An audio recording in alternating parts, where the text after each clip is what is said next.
বিশ্বের সামরিক ড্রোনের বাজার এখন তুরস্কের দখলে। এই ড্রোনের বাজার দিনে দিনে আরও বড় হচ্ছে, ব্যবহৃত হচ্ছে যুদ্ধক্ষেত্রে। ইউক্রেন যুদ্ধের শুরু থেকে বিভিন্ন দেশের সামরিক অপারেশনে তুরস্ক নির্মিত ড্রোনের কার্যকারিতা সবাইকে চমকে দিয়েছে। ড্রোনের পর এবার ভয়ঙ্কর সব যুদ্ধজাহাজ নিয়ে আসছে এরদোয়ানের দেশ। তুর্কি যুদ্ধজাহাজ নিয়ে আরও জানাচ্ছেন শেখ ফরিদ। গাজা যুদ্ধের পর থেকেই ইসরায়েল ও তুরস্কের মধ্যে সম্পর্কে চরম অবনতি ঘটে। এমনকি তেল আবিবের সঙ্গে বাণিজ্যিক সম্পর্ক ছিন্ন করে আঙ্কারা। তবে শক্তিশালী দেশ দুটি কখনো সরাসরি সংঘাতে না জড়ালেও এবার সেই শঙ্কাই তৈরি হয়েছে। জেরুজালেম পোস্টের এক প্রতিবেদনে এমন তথ্য উঠে এসেছে। ইসরায়েলি সংবাদ মাধ্যমটি জানায়, সিরিয়া ইস্যুতে এখন মুখোমুখি দাঁড়িয়ে আছেন তুর্কি প্রেসিডেন্ট রিসেপ তাইয়েপ এরদোয়ান ও ইসরায়েলের প্রধানমন্ত্রী বেনিয়ামিন নেতানিয়াহু। বাশার আল আসাদের পতনের পর দামেস্কের ক্ষমতা এখন বিদ্রোহীদের হাতে। আঙ্কারা সেখানে নিজের একক উপস্থিতি নিশ্চিত করতে চাচ্ছে, যাকে নিঃস্বার্থের জন্য বড় হুমকি মনে করছে Tel Aviv. Design, elegance, beauty, সেরা পণ্য সবার জন্য জেভিকো। হায়াত তাহরির আল শামের নেতৃত্বাধীন বিদ্রোহীদের এই অভিযানে মদত জুগিয়েছে তুরস্ক।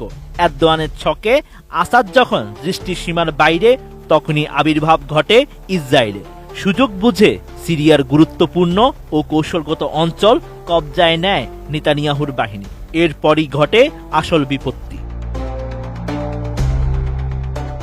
একদিকে ইসরায়েল যখন সিরিয়াকে দুর্বল করতে চাইছে, ঠিক তখন এরদোয়ান চাইছেন সিরিয়াকে আরো শক্তিশালী এবং দামেস্কে নিজেদের আধিপত্য আরো জোরালো করতে।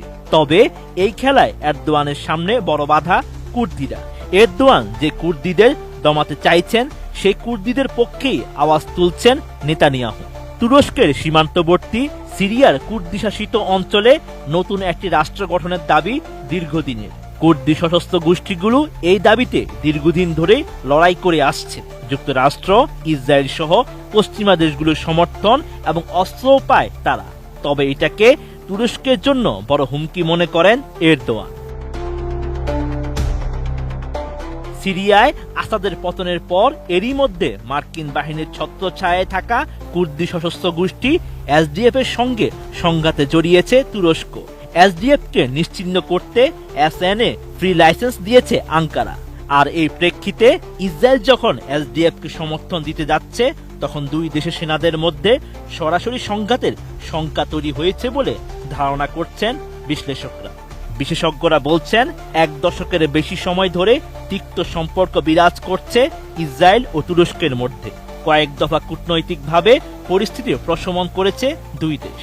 কিন্তু তুরস্ক এখন ইসরায়েলের দরজায় পৌঁছে যাওয়ায় আঙ্কারা তেল আবিবের সম্পর্ক আবারও অবনতি ঘটতে পারে।